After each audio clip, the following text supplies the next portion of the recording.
অত্যাধুনিক সকল সুযোগ সুবিধা নিয়ে রাজধানীর গুরুত্বপূর্ণ এলাকা তেজগাঁওয়ে চালু হলো ফনিক্স কনভেনশন সেন্টার। শুক্রবার সন্ধ্যায় জাঁকজমকপূর্ণ এক অনুষ্ঠানের মধ্য দিয়ে কনভেনশন সেন্টারটির শুভ উদ্বোধন করেন প্রতিষ্ঠানটির চেয়ারম্যান মোহাম্মদ শোয়েব। এ সময় তিনি জানান, কর্পোরেট মিটিং, সামাজিক ও সাংস্কৃতিক অনুষ্ঠান, প্রদর্শনী সহ সকল ধরনের সামাজিক অনুষ্ঠান আয়োজনের সুযোগ রয়েছে এই কনভেনশন সেন্টারে। এছাড়া আগত অতিথিদের গাড়ি রাখার জন্য সুবিশাল পার্কিং এরিয়া রয়েছে বলেও জানান তিনি।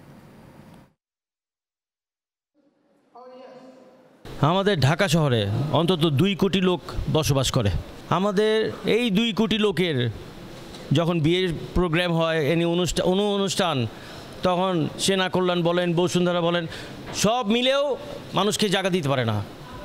তখন আমরা চিন্তা করলাম, আমি আর জেনারেল সাজ্জাদ আমরা চিন্তা করলাম যে ওয়াই নট ওই ওপেন আ কনভেনশন সেন্টার, যেখানে শুধু বিয়ের প্রোগ্রাম না, any kind of events, it can be art gallery, it can be a grand festival, it can be a wedding program। এই জন্য আমরা একটা বিশাল বড় চিন্তা করে এই কনভেনশন হল ওপেনিং করার চিন্তা ভাবনা করেছি আজকে 16 মে 2025।